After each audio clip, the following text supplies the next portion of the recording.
What is going on, everybody? Welcome back to another episode of the Court Storm College Hoops Talk podcast, which you can find right here on the Court Storm Media Network. My name is Kanaye, and I'm here with my co-host Josh, and a lot of big games for us to recap, a lot of big games to preview. The college basketball season has continued to get off to one of, I mean, you can't even call it a start at this point, because start to this point, it's been great. We've seen high-level play out of the top teams in the country. We've seen teams that have flown under the radar, surprise us a lot, and that's continued throughout the entirety of the season. We'll talk about big event that happened over the past week. We'll talk about the AP poll, as we always do. But before we get into all of that today, please engage with the content you see on this channel in any way you can, whether it's liking, subscribing, or just telling other people about the Court Storm. Everything at the end of the day goes a long way with influencing the algorithm on YouTube and getting more people to see our videos. Also, be sure to turn on post notifications so you are the latest to see our newest content. So let's start off with the AP poll like we normally do. This week, we've seen some pretty big movement. The once unbeatable lost twice last week, that being Arizona. They are 23-2. They lost to Kansas as well as to Texas Tech at home. And obviously they fell because of that. They now stand fourth in the AP poll. Michigan has moved up to number one. A lot of people felt that Michigan has been the best team in the country with just how dominant they have been in some of their wins this year. And overall, I think the poll top 10 makes sense to me for the most part. I'll let Josh throw out some of his thoughts regarding the top 10 of the poll. Yeah, I personally think this poll, I like this poll. I like this poll a lot. This has been a great bounce back week for the AP poll compared to last week, which I was not a big fan of. I will say, and maybe this is more of a judgment thing, I would have liked if Houston was 3 and Duke was 2, just because of what we're going to talk about later on today with the 1v3 and the 2v4 matchup. Crazy stuff this week, guys. Don't really know why Houston got a first place vote, but we're not going to question it just yet. Actually, we are going to question it. Why did they get that vote? Beyond that, Purdue gets a rise back in after 2 great wins. They look perfectly primed for their game against Michigan as of tonight's recording. Kansas does lose a big game, but they win a big game, so they rise to 8. And then Nebraska and Illinois finish out the end. I think that they can be interchanged. Outside of that, I like the rise we're seeing from Texas Tech and Florida. I really feel like they could have been raised a little higher, specifically Texas Tech for their win at Arizona, but I'm not going to really push that because I think 13 is pretty good. Keeping pace in the lower levels, I do feel like maybe St. John's and Vanderbilt could have been raised, or St. Louis. All three stayed the same in their positions, and that's not bad, but a lot of teams in that area did lose a little bit, so they could have been raised over the North Carolinas, the Michigan States, the Virginias, but once again, not horrible. And then finishing out with others receiving votes, and at the end, glad to see Wisconsin here, glad to see Alabama making it back. I think Utah State probably could have been 25 or closer. Villanova, Miami had a great week, so there are teams that are just missing out, but I think overall, a great poll. And this poll will change a lot. This is the week for the poll to change a lot. Yeah, I like how you mentioned a lot of the movement in the middle of the poll. Gonzaga moved up one spot after a really close game on the road against a very, very tough Santa Clara team that definitely looks poised to make a case to make the NCAA tournament this year out of the WCC. Florida, you mentioned, has been rolling. They won in dominant fashion for the most part in the return of Denzel Aberdeen in their game against Kentucky. Texas Tech, love seeing them rise. They've picked up some huge wins as of late. Michigan State fell after suffering the loss to Wisconsin last Friday. North Carolina, despite beating Duke the weekend prior, they fell to Miami last week and obviously fell 5 spots because of that. But like you mentioned, great seeing Wisconsin ranked after the 2 top 10 wins they picked up last week. But now let's get on to a new segment that we are going to be starting on the Court Storm podcast, that being the event of the week. We're basically just going to be picking an event that happened across the country in a game, in a post-game press conference, whatever it might be, and choosing the top event of the week. There was a lot of different choices, a lot of different ways that we could have gone this week. You had the video that surfaced of Yaxel Lendeborg talking about his, apparently it was a video recorded from last May that didn't surface till now, of him very clearly under the influence. Definitely had several drinks, but was talking some smack about the Boilermakers. You had Dan Hurley calling out the UConn fans and how their lack of attendance in some of their recent games has definitely been something that's kind of irked him. But I think by far the event we have to talk about is the malice at the Dunk in Friartown this past Saturday when the Johnnies and Bryce Hopkins came to play against the Providence Friars and Kim English. And Man, I was a sight to see. Wow, I just like I knew it was going to be pretty bad because Bryce Hopkins is returning, and I understand how Providence feel about Bryce Hopkins. I'm definitely in the same boat where I feel he probably could have played more than 3 games last year. Probably in a way, kind of quit on that Friar program, took his NIL paycheck, and left for the Johnnies and Rick Pitino. But I'll let Josh start first because I'm curious to hear his thoughts as a St. John's resident fan here. Yeah, I mean, there's a lot to talk about here, and there's no harm in Providence. I really like this Providence team coming in. I thought this was the make it or break it season for Kim English in particular, and the roster was great. I liked the addition of Stephen Vox, liked Jameer Jones, I liked Jason Edwards. I thought this was a roster that was going to go somewhere. They lost to Virginia Tech in overtime, and everything started going downhill from there. I don't necessarily want to push anything bad on how this team is turning out, but this is probably the best example of everything that's gone wrong with this program. And it's not just with Kim English, and it's not just Duncan Powell, it's not just this team. The whole system that Providence has been built on is pretty much corrupted right now. And I think this really showed how it is. I think obviously, for context, if you didn't really watch this, midway through a game between a pretty well-ranked St. John's team, fresh off their win against UConn, they go to the dunk. Classic rivalry. Bryce Hopkins, a former Providence Friar, comes back home to play this game, and there are tensions there. The game is close, and then midway through the second half, Bryce Hopkins goes for a layup, but is not blocked by Duncan Powell, but rather wrapped around on his head, not even going for the ball, by the way, in a very flagrant and noticeably bad mood. Obviously, the refs understood this very quickly and ejected him, but this started a very quick fight, a fight that actually Bryce Hopkins didn't even get into, where both the benches started streaming out to the point where Rick Pitino was almost about to throw haymakers, something that you probably wasn't going to see anytime else. I love his mood for that. That definitely fired him up. And that led to, at the point of that time, I think 5 or 6 ejections, including some big players on both teams. Obviously Duncan Powell, but also Dylan Mitchell had gotten ejected from that game, and he's one of the better players at St. John's. And I think this, in its own right, was really badly made because beyond the refs not really doing too much, they should have removed Duncan Powell before that. Like, Duncan Powell goes to the bench, he starts waving at the crowd to hype them up. The crowd, not even reluctantly, the crowd openly cheers for a guy who obviously hurt another player on another team, could have done physical damage to Bryce Hopkins. And they're cheering on a guy who obviously did not have the right intentions on that play and in the game before they eventually eject him with the rest of the other 3 guys that he goes with. And then later on in the game, Jameer Jones pushes flagrantly. I think it was Zuby Ejiofor, if I'm not wrong. Or was it Sinan? It was Zuby Ejiofor. Yeah, it was Zuby Ejiofor. And he himself gets ejected. I know Sinan also got ejected as well, if I'm not. They actually ended up just they ended up not. Yeah, they made the toss motion, but they just wanted him to go. They just wanted to get him out. The refs asked for him to be removed from the game just so it didn't start another scuffle or whatever. Yeah, so he wasn't ejected, but it wasn't a true ejection. But like, including those things, we had close to 8 people leave the game at one point, and multiple fans got ejected too. This is something else. I think close to 5 fans on both sides got ejected, which sucks. I think that really ruins the spirit. But it also makes sense when you have a Riley student section right next to a bunch of older St. John's fans, which I thought was a little questionable beforehand. But I think both of them got into each other's hair right outside of this big fight over on the Providence student section side.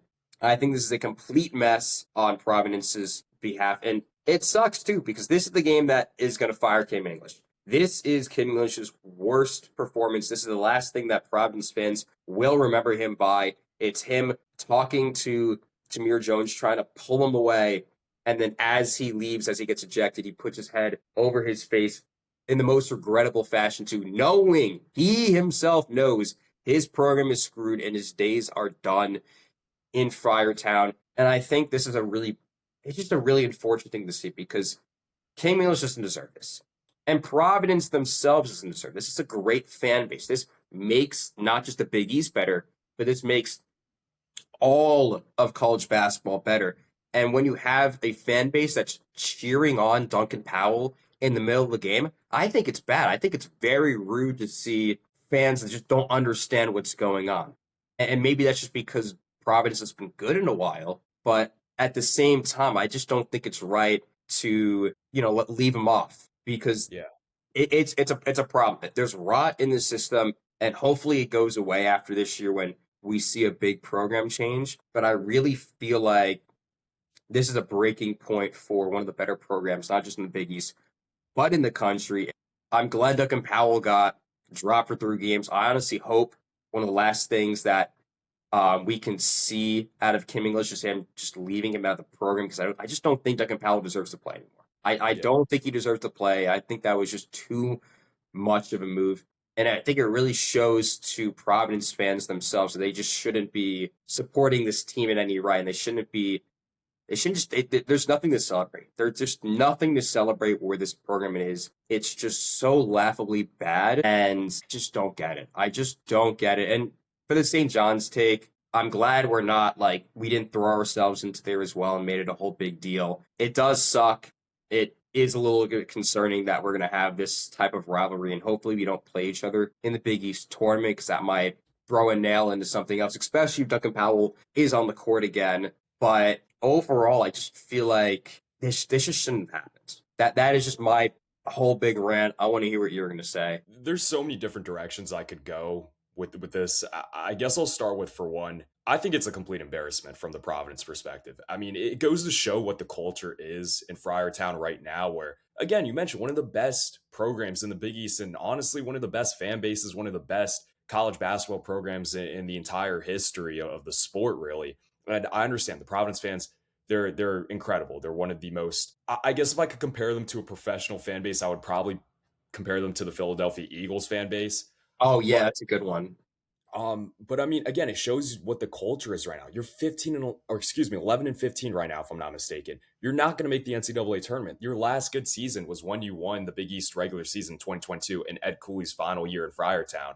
And I mean, I think Jeff Goodman from the Field of 68 made a great point. Look at how the Florida fans respond to the return of Denzel Aberdeen. Yes, okay, he was a former Gator, left for more money when he probably could have played a pivotal and starting role on if he returned to Gainesville. And honestly, I think Florida, there's a good argument to be made that Florida's in a better spot if you retain Denzel Aberdeen instead of having to go out and get Xavier Lee or maybe Boogie Flan, for example, just how rough of a start both those guys got off to this year. But they came in with the mindset like, hey, we're Florida. We're the reigning national champs. We're going to win this game. Yeah, we're going to boo the hell out of Denzel when he touches the ball or when he's shooting around pregame. But I mean, at the end of the day, it's a basketball game. We're going to go out and we're going to win. And the Friars, they were up what, 41 to 39, 51 40, I think 51-49 at the time of the foul on Bryce Hopkins by Duncan Powell. And I mean, by the way, I don't know how anyone can say that that was a legitimate play on the ball. He went straight and grabbed his face, his neck. I mean, he really choke slammed him. It's like it was a WWE end. I think for the Providence fans to, one, reciprocate the energy that Duncan Powell gave when he was trying to hype up the crowd following his ejection, I think that was a disgusting display, quite honestly. And I think it's something they should be ashamed of. I mean, for them, you were in that game, but the game became so much so much more geared towards the hate of Bryce Hopkins. When I mean, at the end of the day, listen, Bryce Hopkins isn't the player he used to be. I understand if he was a really good player in his prime, and he still is a very good player. But I mean, what was he, 3 for 16 in that game? He's not a game. He's not an all American level player the way he was once at one point. And I mean, let's just call it for what it is. Like, what did he really do for the Friars? He was rarely on the court. I think that's something, it's a basketball game at the end of the day. If you want to show some emotion to one of your former players, that's fine. But I think to, again, reciprocate the energy, the hateful energy towards one of your former players when someone makes that violent of an action in a basketball game against them, I think that's terrible. Jameer Jones, what he did, I mean, that's a guy who was a 5-star kid, had a legitimate chance of being one and done. I mean, there's a real argument to be made that he threw his NBA chances after this year out the window with this push on Zuby Ejiofor. That was just completely uncalled for. Very clear frustration foul. And Kim English after the game, I mean, defending Duncan Powell, I mean, what are you doing? You know you're going to get fired. Like, show some accountability at least. You're auditioning for another job. You're trying out for another job somewhere else. You got to show that you're going to hold someone accountable. And I would have, if I'm in an English spot, I'm going to tell them, like, we don't practice that here. We don't preach that type of action here in this program. And, I would have taken upon the burden myself if I'm Kim English and said, Duncan Powell suspended. I'm going to fine him from some of his NIL earnings. And I'm glad the Big East stepped in. I do think that 3 games might have been a little not as firm Yeah, as I would have liked to see. I would have liked to see Duncan Powell not play the rest of the year, because I think that there's no place for what he did in the game of basketball at any level. And, really, it's just there's no reason for Duncan Powell to step on the floor for the rest of the season in my eyes. And Jameer Jones, he's young, I'll give him the benefit of the doubt there. He's learning. He's got to become a little bit more mature. But at the end of the day, I mean, look at the response from the Johnnies. They say, hey, you want to choke slam Bryce Hawkins to the ground. You want to push Zuby Ejiofor as he's in the air. Hey, we got Dylan Darling, who's a dog, and he's going to go out and play this freaking game. And that's what Dylan Darling did. That was a hell of a response from the Johnnies. He said, all right, you want to make it a Big East heavyweight bout? Sure, but we're going to win the basketball part of it. And that's what they did. And they came out with what I believe was a 10-point win, the final margin was. And listen, I mean, it's very clear Kim English, he's done in Friartown. The fans, they've turned on him. And I think that energy of just being frustrated with the struggles of your program, your school, it's tough. And I think that's definitely a big reason why we saw a lot of the unfortunate and honestly embarrassing displays from the fans in that game at the Dunk. Yeah, there really is so much to say about this, and I could talk about this for an hour on end if I wanted to. I really just feel like what we're going to see in the future from Providence as a whole needs to be a complete bottom to top rebuild. Yes. This team that has been built, and this includes guys like Jameer Jones, and even a guy like Jason Edwards, who has had a good season here. Like maybe Stephen Vox, he can stay. Like there are some guys that just will likely transfer out when English is done.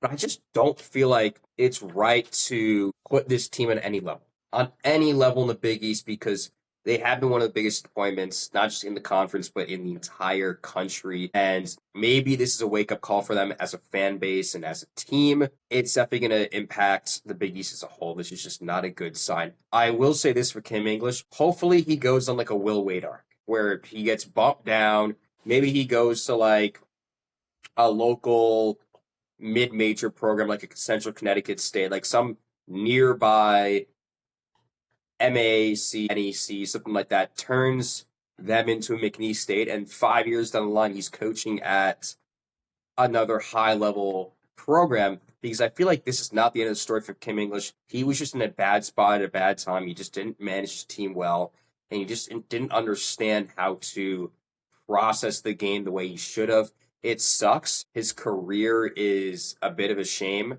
because I really thought this was never going to happen to him. But here we are right now talking about, I thought, one of the better coaches in the country being pretty much kicked out of high major programs for the next decade, if at worst. And I just don't want his career to end. And I don't think it will, but it's just not a good sign for, once again, Providence, but also the Big East as a whole, because we're struggling out here. There's only 2 ranked teams. We're likely going to lose on top of Kim English, Ed Cooley. There's a chance we see losses at Creighton. If Marquette has another bad year, Shaka Smart could be out the door. There just isn't a lot of continuity in a conference that really needs it right now.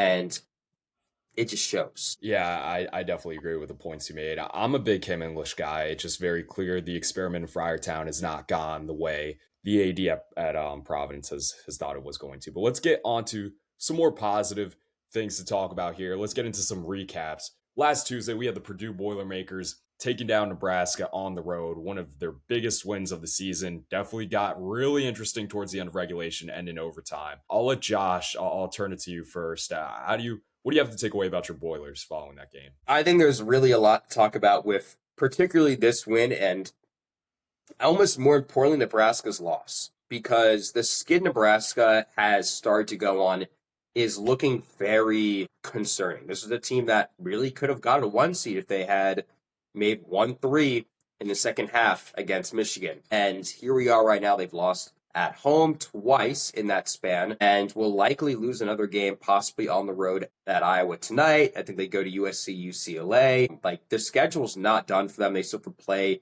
the Big Ten tournament. Like, a 4 seed could really be where they end up landing.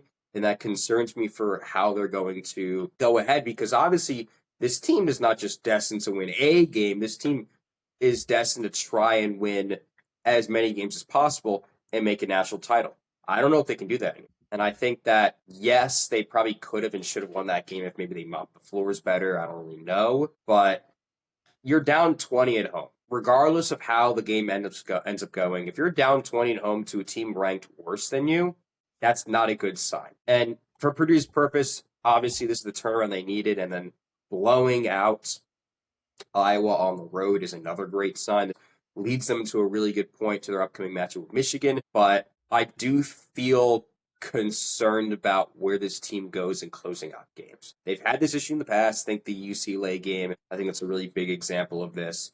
But their problems with running not just screens or just trying to get open shots, but just trying to be a good defensive team where you like if you get a switch on Oscar Clough, that's a easy bucket for their team. Like Oscar Clough is not a good defender, as I think we're all starting to learn now. And Braden Smith can only do so much. It sucks to see him just try and pass around, and that is his whole purpose. But he needs to start making the big plays when they matter. And I think that if he had made a few threes, or at least tried to make a few threes, and opened himself up rather than passing it to other players, as noble as that is, I really feel like the game would not have been going down to this way. Maybe at the end of the day, it's not the worst thing in the world. Once again, these are great wins, and if they win against Michigan, the season is completely flipped on its side. I am worried about where this team could be if they make it to a Sweet 16. They play a team that is great with making runs, because Purdue surrenders big runs. They're not a team that goes on big runs. And that could be a really big concern going ahead. Love the points you made for both teams. I'll start with the Nebraska angle for me. I like the one particular point you made where Nebraska tends to struggle to get their shots off at times, and they really don't have a true legit creator off the dribble. And that's tough when your offense runs stagnant the way that, Nebraska's does when they're not knocking down the threes, which normally they can. But again, when they're not, they don't really have a guy you can just give the ball to with the shot clock running down, or the sets break down. You kind of just have to get a shot on your own. They don't really have a legit guy to be able to do that. Right now, I believe they are first in offensive efficiency per KenPom. And that's obviously not something that you see in teams that go on deep runs in the NCAA tournament. So they definitely need to get that figured out. Defensively, they're good enough to hang with anybody in the country. But like you said, even at home, even if they did end up coming back in that game and forcing overtime before ultimately losing, you still can't go down 20 at home. It's just not a winning recipe. And from the Purdue angle, it's just the entire year. I mean, it's come down to what their defensive ceiling is. Offensively, they're great. If I'm not mistaken, they're either first or second in adjusted offensive efficiency on KenPom. So the offense is there. We always knew that was going to be the case going into the year with Purdue. While I do feel like Braden, TKR, and Fletch have kind of struggled at points of the year, Fletch most notably recently, I feel like I haven't seen him make a three-pointer in a long time. Yeah, I'm sure he has, but missing something right now. I think for a guy he's due. He's due tonight. Yeah, he's on due. The day He's due against Michigan. So we'll look to see if Fletch can have a big bounce back performance against the Wolverines. But nonetheless, I mean, defensively, that's what it's going to come down to. That's what's going to make or break this Boilermaker season for Matt Painter. It's just you got to be able to get stops consistently. You can't give them the big runs, which you mentioned, Josh. And CJ Cox, I think, needs to be the driving catalyst in that. I think he's head over heels the best perimeter defender that Purdue has, and I think he needs to step up, and he needs to bring some energy on that end of the floor, and that's going to fuel the other guys. It does hurt when you have a point guard that has the height that Braden Smith does, a generous 6'1" maybe, but nonetheless, I've seen small guys be good defenders before. I mean, Dylan Darling at St. John's, great example. But again, defense is what's going to make or break the year. Yeah, there's once again a lot to say about this team, and we've seen the ups and downs. So you've seen them being a one seed, or not the number one overall team, and blowing out Texas Tech by 30, which looking back on it is a great win. But then we've also seen the lows of them losing at UCLA, going on that 3-game losing streak, including that, dropping that game by 20 plus points in Mackey to, once again, a great Iowa State team, but a team that, had they beat, we might have been talking about them very differently now. But now they have the opportunity to rise back to where they were before. If they beat Michigan and then beat IU at home, that's probably enough to get them a possible 1-seed consideration. I think there's a lot of change that could really go on here. And for Nebraska's sake, yeah, their schedule is still pretty rough. They have to go on the road to UCLA, USC, and Iowa. they could very well drop those 3 games and really see themselves skyrocket down and perhaps be in an upset territory. We don't want that to happen. We do want to see Nebraska break this curse that they've had for so long now. And this is a very fun team to watch. I really enjoyed watching Nebraska this year. This has been probably the biggest surprise in college basketball, and I don't really want it to end just yet, but there needs to be change. Yeah, I agree. And to get onto the other game that night, we saw Wisconsin take down the Illini on the road last Tuesday, 92-90 in overtime.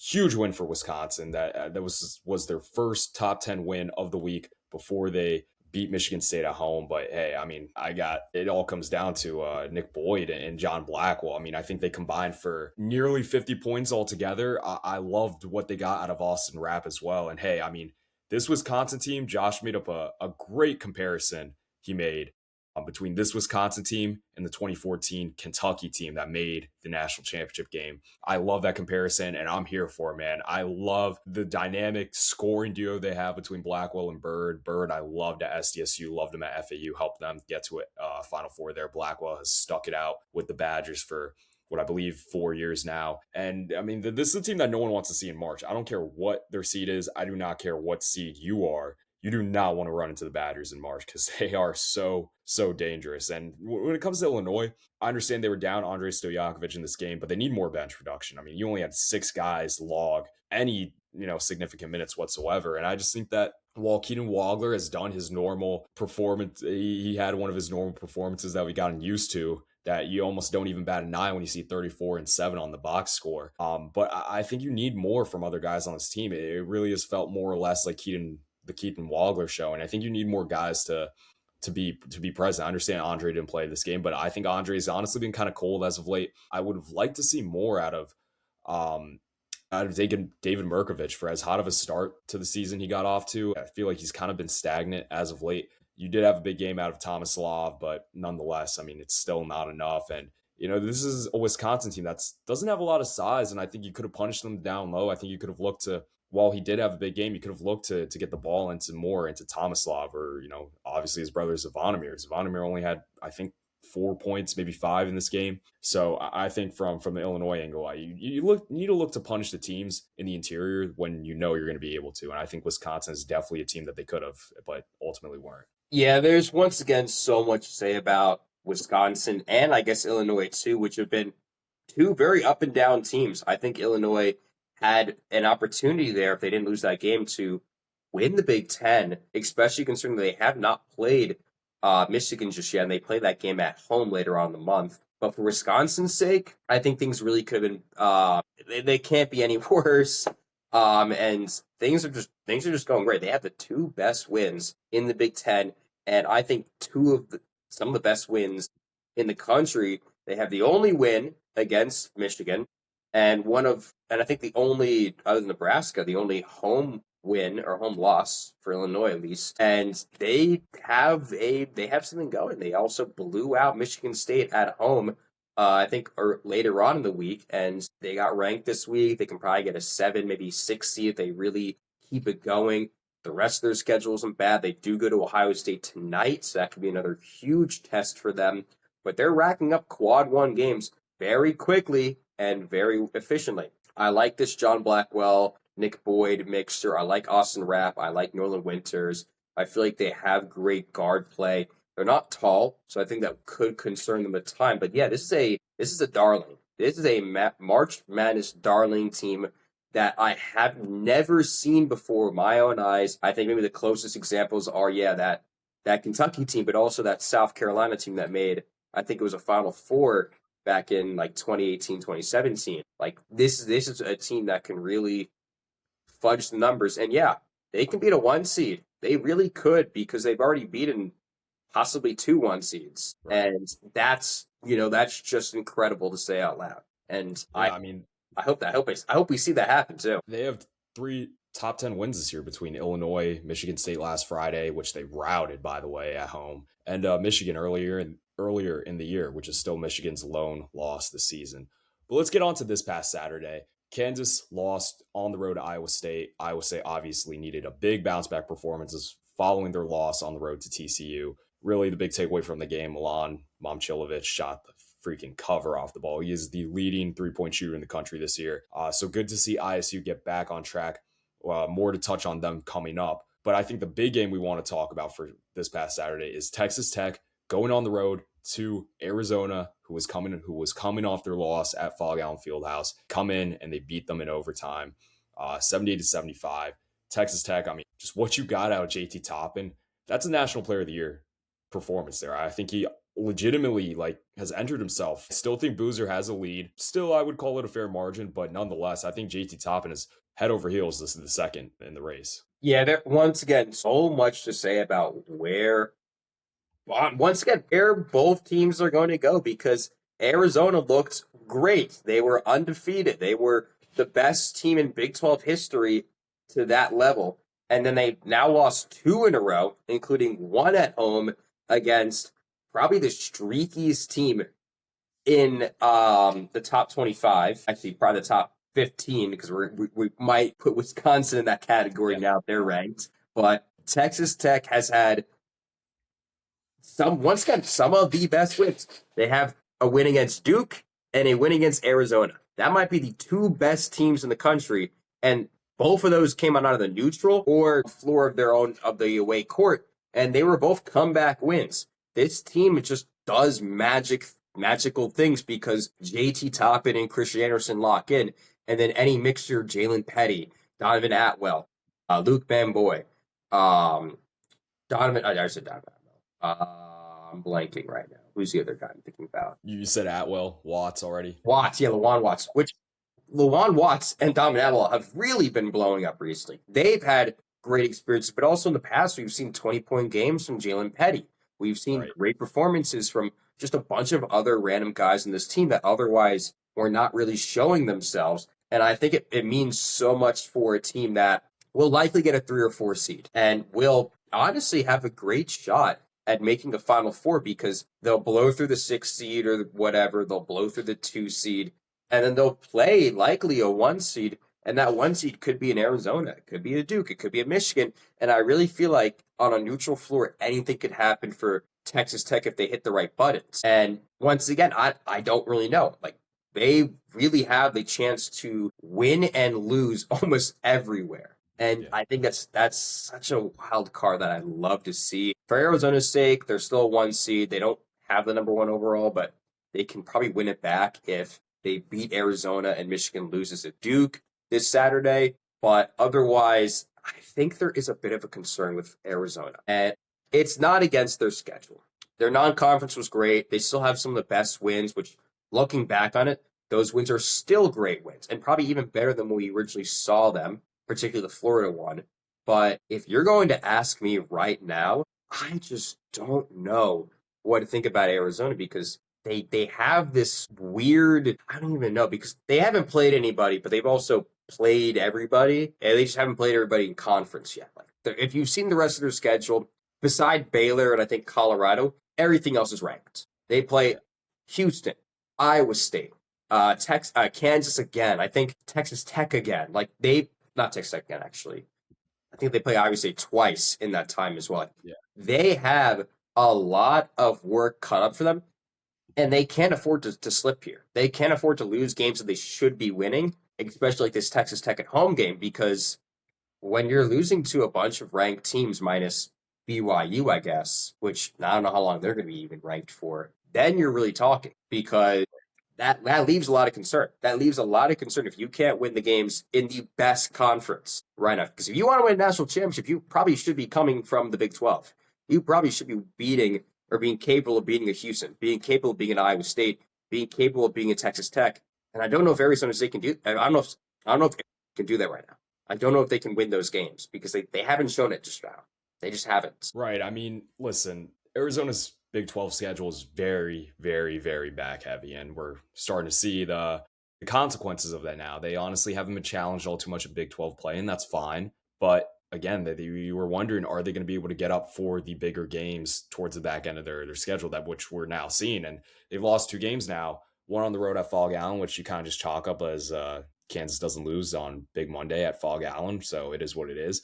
But at home, on the night that you're inducting Caleb Love into the Ring of Honor, I almost feel that it's fitting that we're starting to see the conference play skid that Tommy Lloyd tends to go on, where last year wasn't really the case, but the year before that, where they had an outstanding display in their out of conference schedule. And then once they hit Big 12 play, it all kind of was all over the place. And this has a chance to kind of be that sort of a landslide that you hope Tommy Lloyd and this Arizona program doesn't go through. But nonetheless, it's still something that they could very much replicate, that the pattern that they've tended to go on the last several seasons.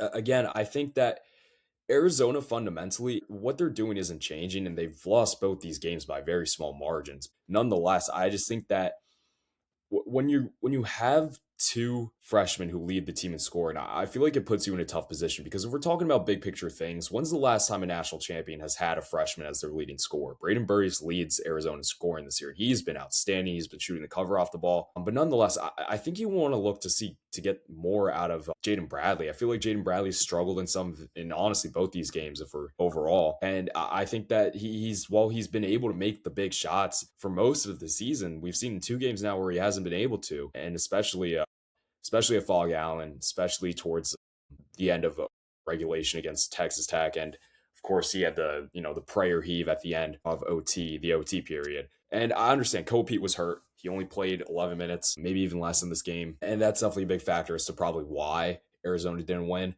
just because of the looks that they can go to, the high to low action that they like running with Mo Krivas to Cole Pete in the lane. But I got to say, Toby Walk had a great relief appearance. I mean, I think he had a double-double with 16 points, 17 points. And it's very clear Arizona's got a deep bench of a lot of guys that could go to. Delorso is another great option to have. But, nonetheless, I just think that it was time that they ran some tough games. And here's what it is. You're going to really know what Arizona's made of on Saturday when they have to go and play Houston. You can see how they bounce back there. But from the Texas Tech angle, really, it's still kind of Christian Anderson and JT Toppin. JT Toppin went for 30 and 30 and 10 at minimum. I know he finished with a double-double. Christian Anderson had close to 20, if not 20.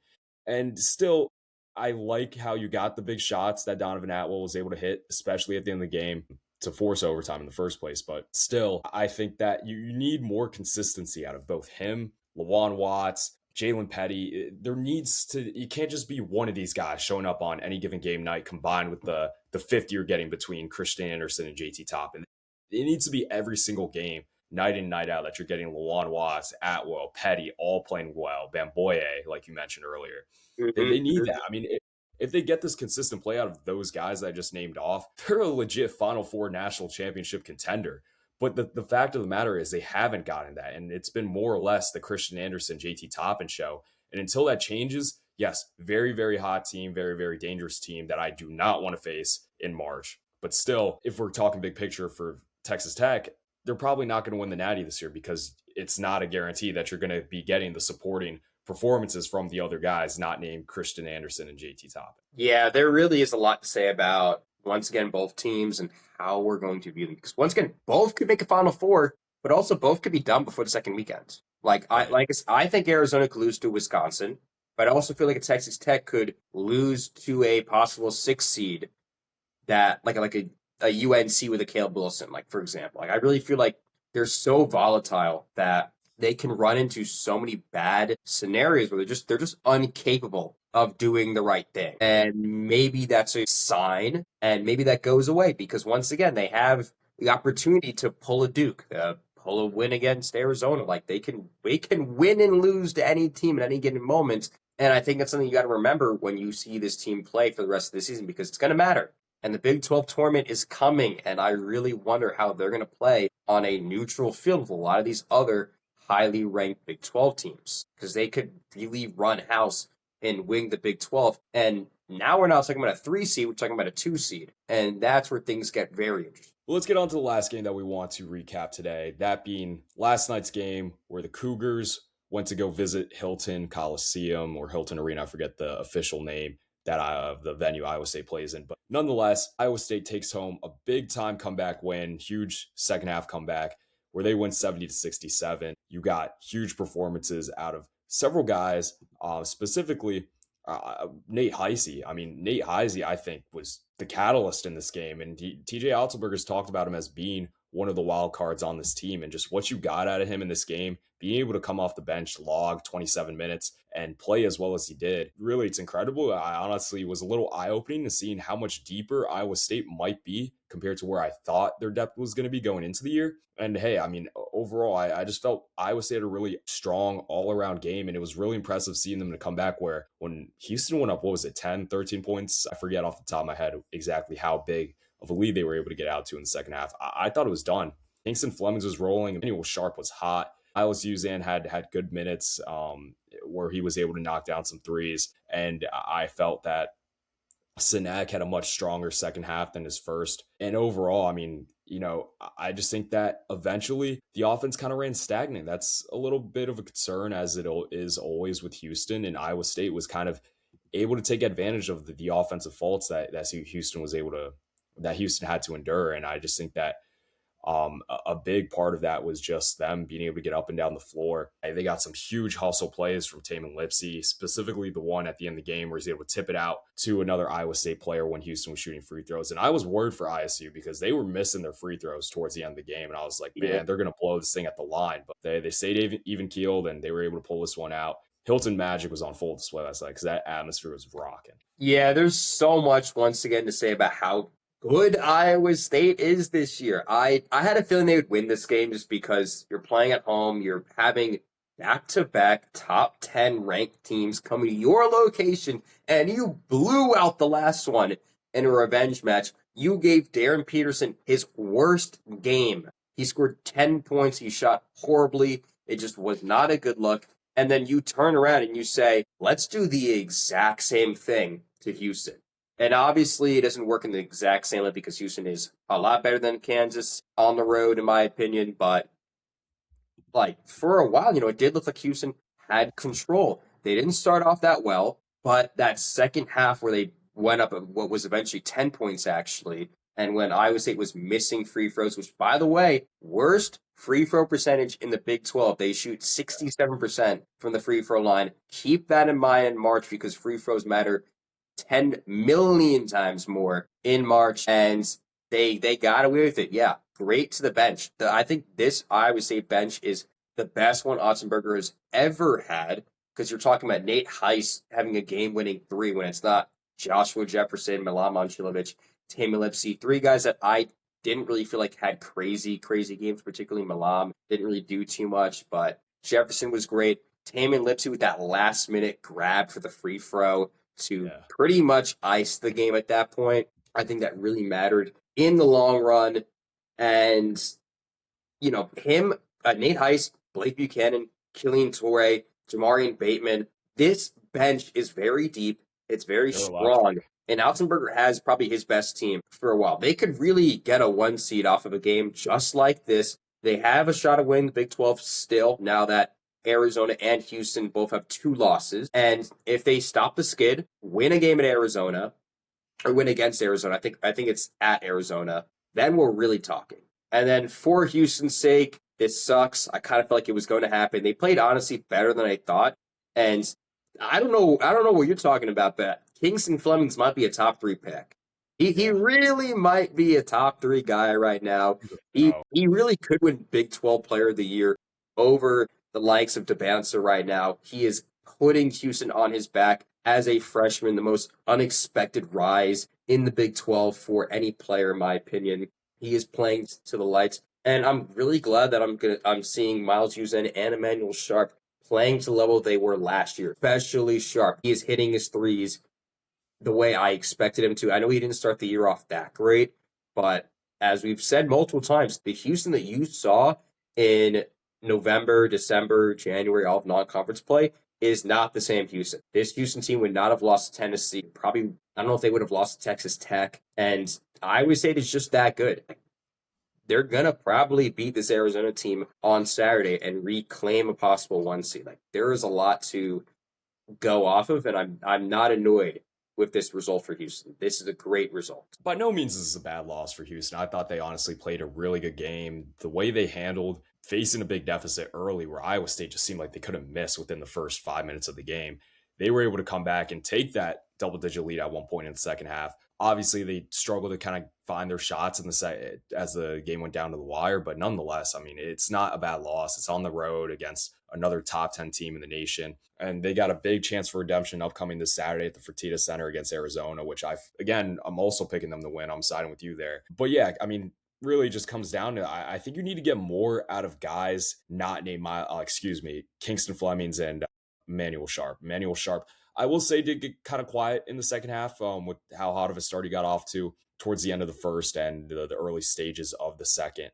But I mean, I would have liked to see more out of Miles Huzan. I honestly think Miles Huzan has been a little underwhelming this year, and I don't know that I've ever would have expected a Houston program to be freshman led with how good Kingston Flemings has been. I don't think it's crazy to say that Kingston Flemings is worth taking in the top three of this year's draft. I mean, he's a guy who has NBA size at 6'4" for a guard. He can create any shot off the dribble. And he's a pro, man. I mean, there's one specific play last night that I remember where I thought he was kind of calling for an isolation where he got, I believe it was either Isaiah Harwell or Chris Sinak. He got him to move out of from the left block and move out to clear out. And he makes his move, drives to the cup, and he dishes it off to what I believe was JoJo Tugler for, a cut into dunk. And I mean, that's just like such a high level IQ play. Any NBA team that ends up with him, they're going to be blessed with what he's bringing to the table, because that kid's a stud. He is the real deal. And I mean, man, this just, again, could we continue to talk about how loaded this freshman class is this year in college basketball, and it continues to impress night in and night out. But overall, I mean, great game, was such a fun watch. And again, not a bad loss for Houston. Big win for Iowa State. I think this is really going to propel Iowa State and definitely give them a chance to contend for a one seed, like you mentioned, Josh. And, Houston's right on that trajectory too. They got to take care of business going forward in the Big 12. All right. But that's going to take care of everything for us today on the Court Storm College Hoops Talk podcast.